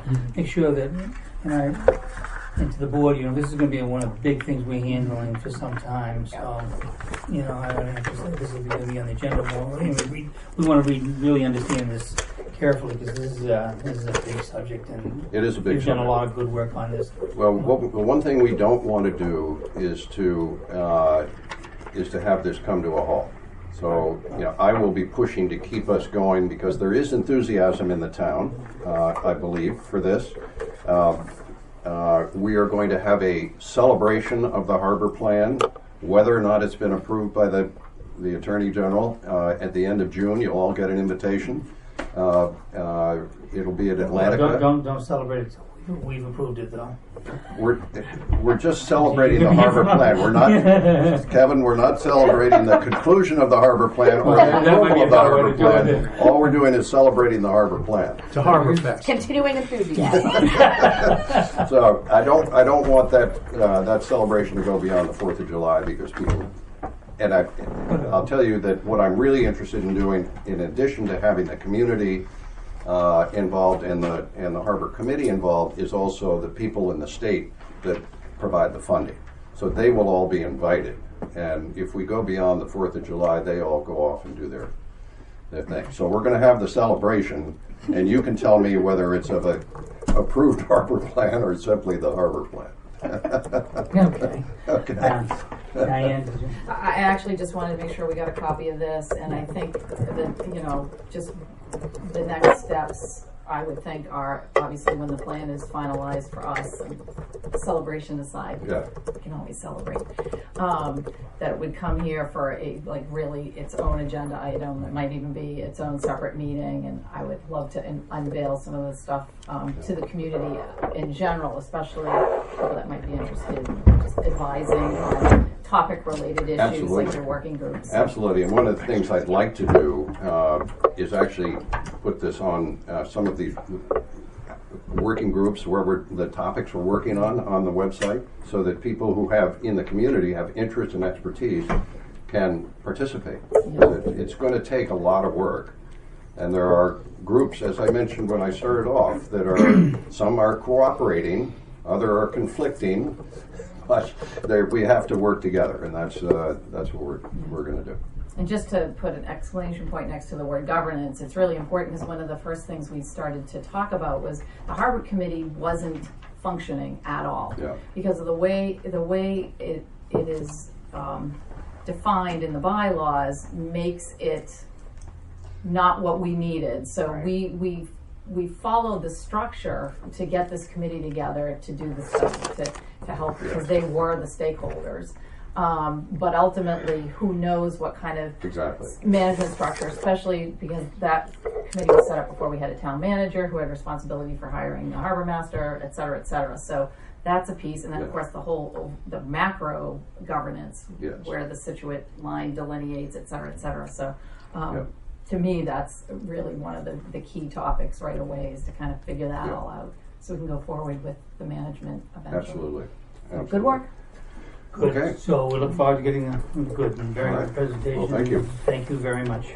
Thank you. On this topic here, then, I don't think we'll do it tonight, but we need to figure out, this is being who amongst the Board of Selectmen will be it'll be a member, is that, what's the right member of this committee? Is a liaison. You should consider whether or not you want to have formal liaisons to any committees. I mean, the board is kind of in and out fashion.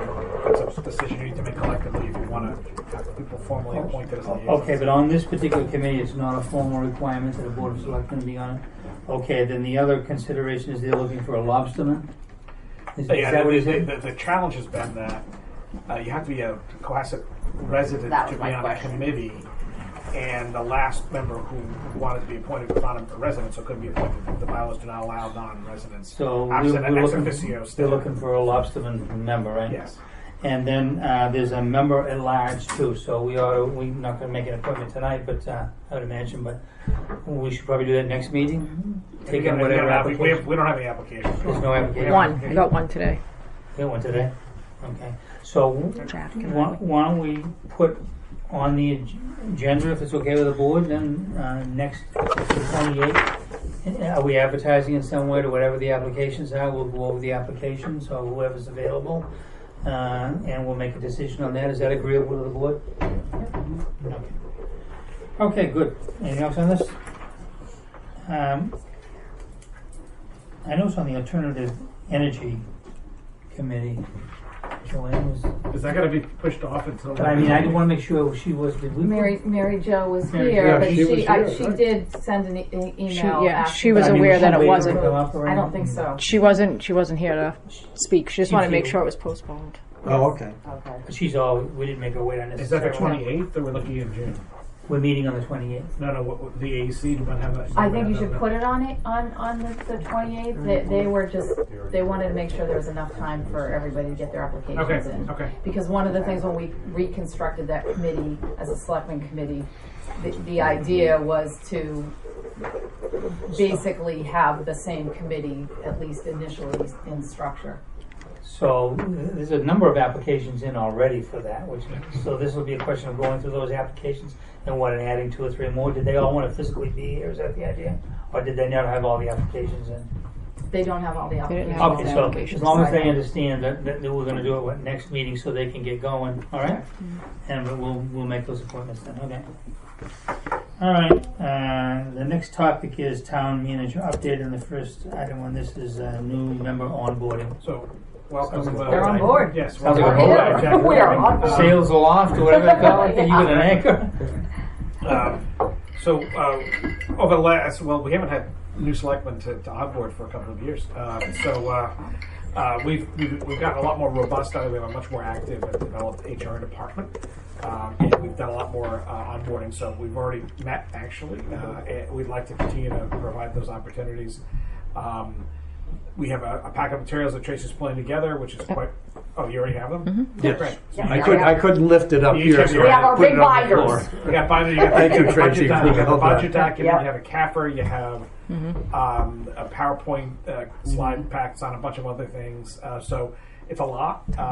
We actually, Miriam was doing some research. Alexian has like a 500-page selectmen's guide, which I think would probably scare people away. So I don't think we're going to go that elaborate. We'd love to, set up times. So Tracy's the point of contact. We'd love to set up times to come in, set up some tours of facilities, meet with staff, and we're going to bring a couple of new advisory committee members from this past year on board as well to do some of that. And we have 2 new school committee members. And we'll see if we can't get people together. There are things in town that unless you actually know to look, you won't even know they're there. Right. We have the sewer plant, the water plant, there's some public works facilities, and all kinds of stuff. So, and again, something we haven't done in a number of years. Probably want to get a tour of the South Shore VOTEC. We haven't been over there. Probably. Yeah. The town is a member of the South Shore Vocational Technical School, which is in Hanover. We have George Cooney is our the town's representative. We haven't been over there in a few years. Maybe we should set It's something been a up couple for. years, yeah.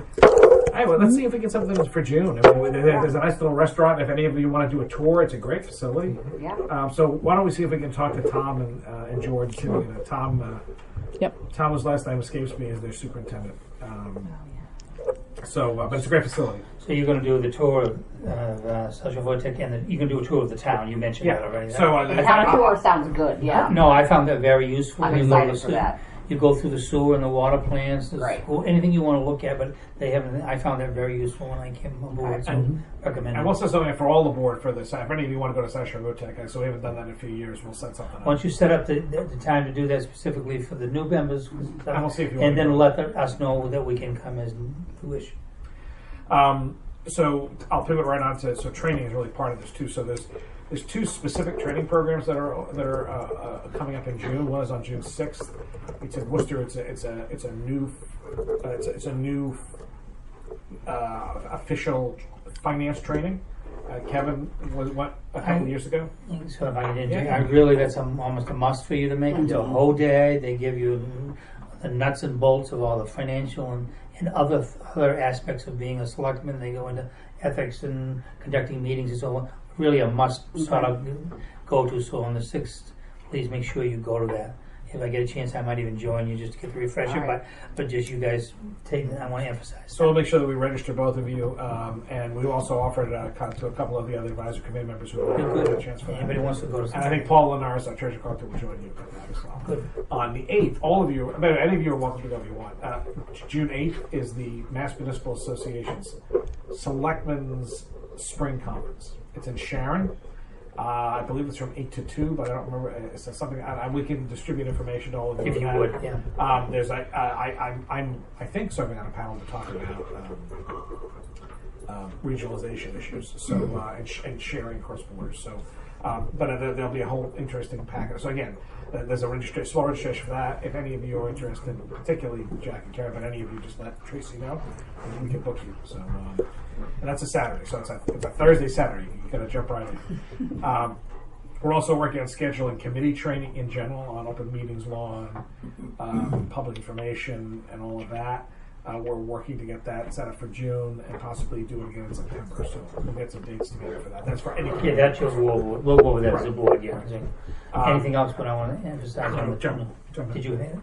Well, the other thing too is I'm kind of. I know you're going to do it anyways, but the couple hours or so with the because he has his review is very excellent. He's been doing it for years, and he has a whole set program for you.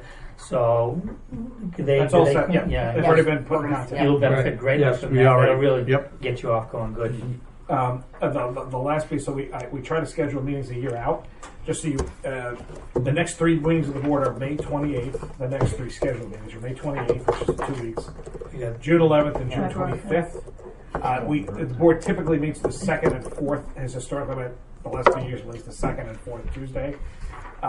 What you have, which I distribute to all of you, is just a draft for the FY20 calendar, which runs from July through next June. These dates are somewhat fungible. I mentioned a couple of holidays that we tried to avoid, which is the reason some of these dates are a little different than 2nd and 4th. There's a placeholder for a special town meeting in early November and a placeholder for the annual town meeting. I don't see, we just finished the last one, but you got to look ahead for these things, which will either be in very late April or early May next year.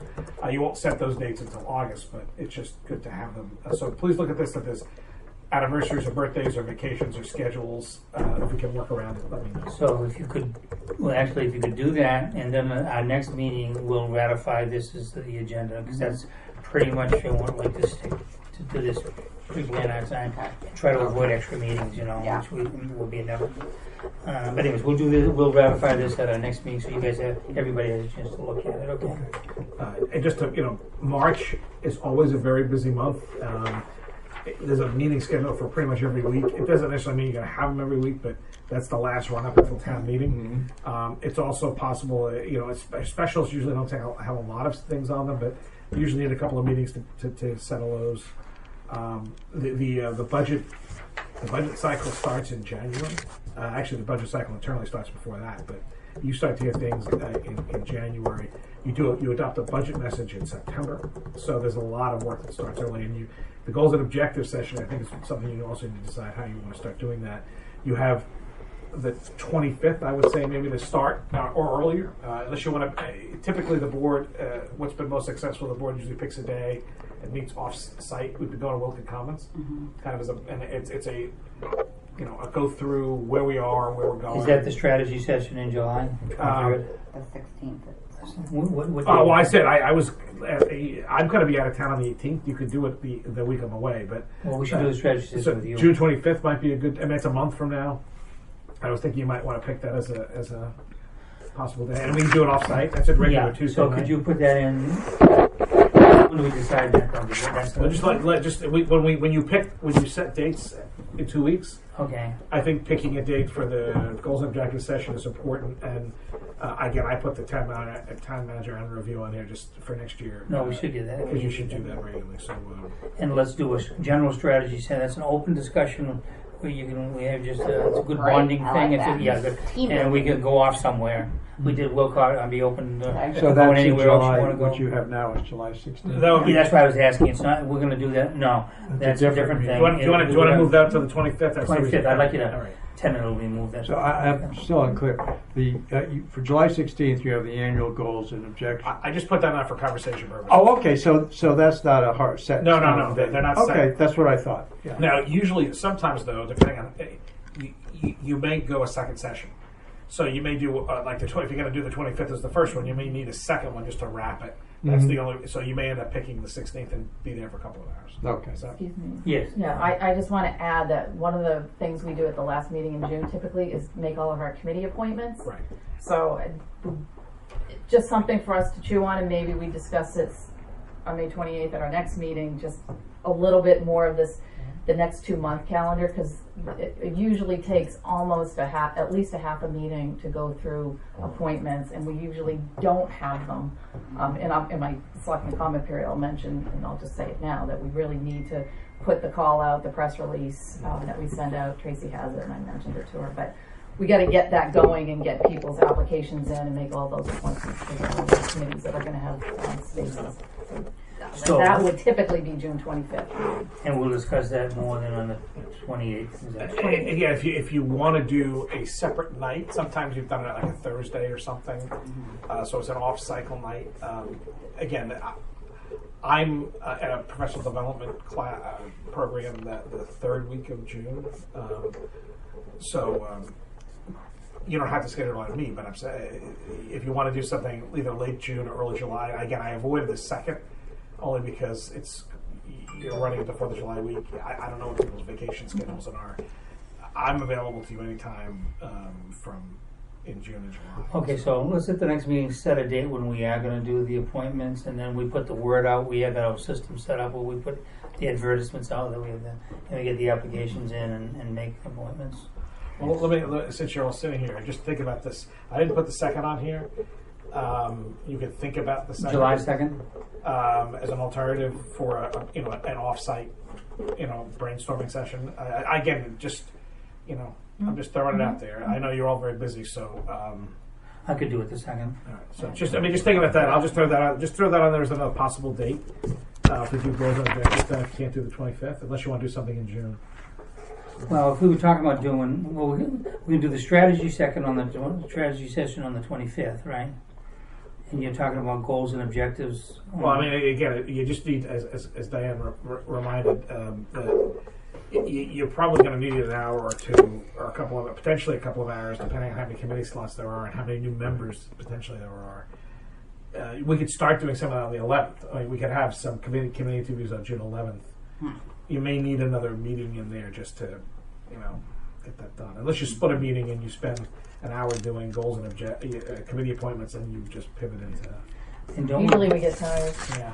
And don't we do the reappointments really quickly and up front? Yeah, So let's get those done as soon as possible. And because what I want to do is we need to do the appointments, but I don't want to spend a lot of time just making an appointment. And we have so much to do this year, so This year, I have to work out a way to do this efficiently. the committee. So you of your 2 permanent committees that you appoint, the zoning board and the conservation commission. The conservation commission is going to have 3. Well, 1 member's now moved on to this board. 2 others are going to step down anyway because of their set up term limits. So you're going to have 3 vacancies, whether they're associates or a full member, to fill. So you're going to have. There are no reappointments on the Conservation Commission this year. Right. They'll be all new. Mm-hmm. So, and the other committees I think are pretty good. I think you have a good group of folks that want to continue. And you've already done appointments to the Affordable Housing Trust now. So, Okay, well, let's move along efficiently on that, especially Yeah, one of the things, make sure they get the reappointment packet done, because last year I think there were a couple of them that didn't have all of the. We'll work on it. Which is, it's not our problem, but it is our problem. Because What you're trying to say without saying it is that we do ask for applications for positions from anybody that wants a position, whether it's moving up or whatever, just so we have a way of keeping track of who's actually interested and who isn't, and that was a problem that on a TRECA appointment. But yeah, so I think Tracy and I talked a couple weeks ago, just because it's kind of standard operating procedure, just to get the word out to the chairs initially to let their members know that if they want to seek reappointment or another position within that committee, they need to send an application in and let us know that. We can't imagine those things. It's the third year we're doing this. I think people have kind of gotten used to it a little bit better, I hope. Just 3 other dates I just want to throw out in terms of.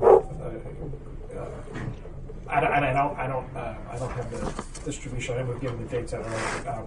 May 24th. That's a Friday. That is there's a veterans reception that evening at the Historical Society, which all of them are invited to, and veterans are invited to. Tracy will be circulating the actual the detailed calendar. Oh, can I just interrupt on that? Because that's the one at the Pratt Library. Correct. I don't know if you folks have been there. That highly recommended. They do a very elaborate presentation of food, and there's a speaker or two, and very heavily attended. And I recommend that. They're doing a special this year with the 50th anniversary of 5 Cohasset residents who died in Vietnam. Right. So we're going to have a very appropriately serious Memorial Day. On May 25th, that Saturday Memorial Day weekend, is the dedication of the healing field. That's done in the afternoon at the Legion. And then the 27th, on the Monday, is the parade. That is a 4-hour plus event. Breakfast, and then a march, and then there's a traveling parade that hits all of the cemeteries in town. And then it culminates, it goes to end up at the music circus where everyone joins for the big parade that goes through town, and then there's a final ceremony at the Veterans Memorial. So the board is always invited to participate and to march. Well, no, actually, the board always does march. That's right. Yeah, that's what I was asking earlier. These things, 4th of July, Memorial Day, were Memorial Day is the only 4th of July. You don't want to miss the Memorial Day parade. You match, so you make sure you're available all that morning to do that. That's fine. So Tracy has the whole schedule. She'll send out to all of you electronically, so you can plug it in. And you want to send it out as a. Would it be easier if she just sent it as an invite for all the events? I could do that. That would be very helpful. Calendar invite. Yeah, I'll send it as a calendar invite. So those are the 3. There's also the healing field setup is this weekend. So if anybody wants to volunteer, there's dates on that all too. So but those are the 3 big. There's the Friday, the Saturday, and the Monday. So, that's very, very helpful to us to know these events, and there are ones I know like Memorial Day that we would certainly march in that, but there are things that as new members we may not know the significance, and that's helpful to know. Good. There's a Veterans Day program right around November 11th. There's always a 9/11 ceremony. So you can, those are the things I was thinking about. So we'll make sure those are usually noticed in advance too. Okay, good. If you want to do a 4th of July parade, you're going to hang them. Wait till the 250th next year. Well, all right. And by the way, next year there'll be a lot of activities. Yeah. And I forget the weekend in July. You should know enough. Well, he's 23rd, here. 24th. 23rd, 24th, 25th of July of 2020. So block that calendar. Block it up. That's going to be the center of the celebration. That's not the only events, but that's the parade planned and all that other stuff. Well, the man's right here. Yeah, the great man. The music band. Yeah. There you go. So, Somebody want to say? Want me to say?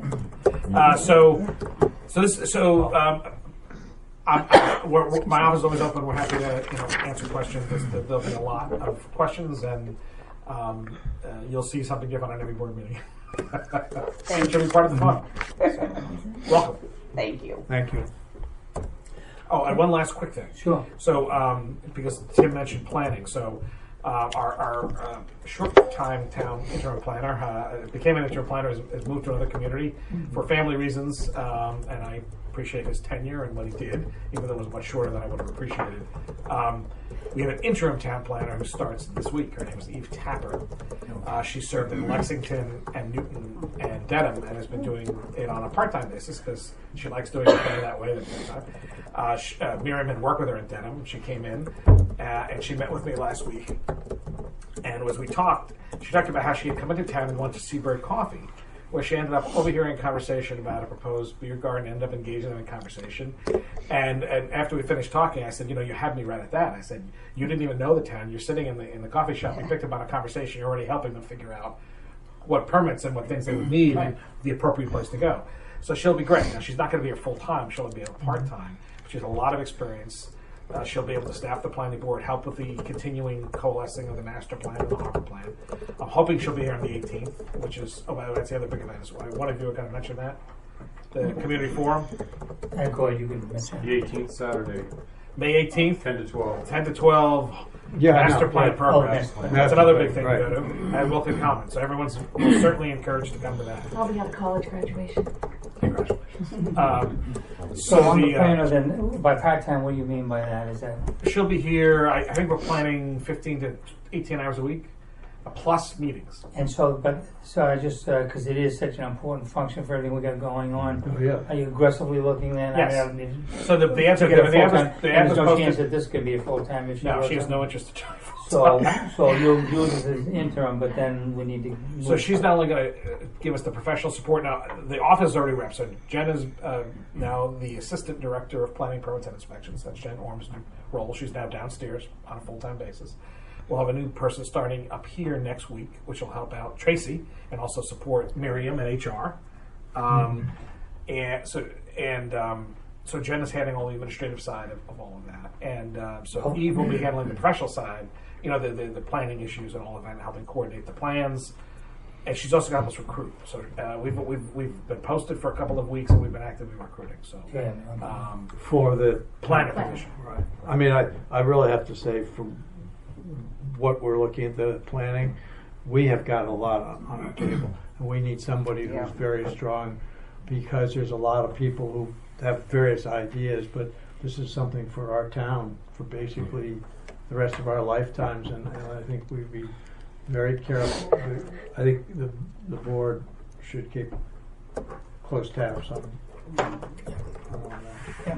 And we're going to need help of our own planners. So there's no question that planning has become. 5 years ago, it wasn't a planner. Yeah. So we were able to budget it and fill it, and again, I'm sorry the tenure was as short as it was. That said, things happen, and though we did make a lot of progress last year. Yes, we had a lot of programs. So we don't want to lose the momentum. That's one of the reasons that having Eve on board immediately was critical, and she's really. I just didn't want to get comfortable with that. No. It's the same thing Jack's saying. We need to. She ended up covering in Dedham for 6 months while I found somebody. I hope not to go that long. That said, we have someone that I'm comfortable that we're covered. Yeah, so you can get the right person. Yeah. I'd rather not rush into that pick. I'd rather find someone who's going to really be here for a while. Yes. And can manage a lot of activity. Yeah. So. Very good. Anything else? No, Chris? that's it. Thank you. This will be thank you. Selectmen update. Diane. The only thing I just want to reiterate is that we get the information out to committees about the appointments and a press release out that we have standard. I can update that. That's it. Master plan forum is Saturday. We'll all be able to attend. It's going to work at Commons and 8 till 12. 10 till 12? 10 to 12. 10 to 12. 10 to 12. 10 to 12. The last one was well attended and a lot of information. Yep. Ideas there. This is a little more focused, but we'll have all the ideas of the master plan. I'm happy to be here and look forward to serving. Jack? How could I say more than that? Okay. Ditto. But I could. But I won't. Finish out I will German. That's C. But he's watching. I see. I'll finish off then with, in case you hadn't noticed, we had an election this week, Yes. and it was You know, we had, I think, just about every position that we were looking for. I think there was a person that was running. However, there was, and everybody commented on it, the campaigns and the general public and so forth. You know, they tended to be just one person for all those positions. A lack of competitive races, you know, is not a healthy thing for the community. And in addition, the turnout was only somewhere 11 or 12%. So, and that's not the first time we've had, you know, a low turnout, nor is that, and that's the case in other towns and cities, I suppose, for municipal elections. So, we'll go into a long dissertation on it. What goes on with town government, local, is much more significant than most people realize, that how it affects their lives and so forth. Generally, when they do and they get involved in a committee, they stay. But at any rate, I want to note that, but I want to thank everybody who ran and made the dialogue that we had and so forth. And so I think that's all a wonderful thing.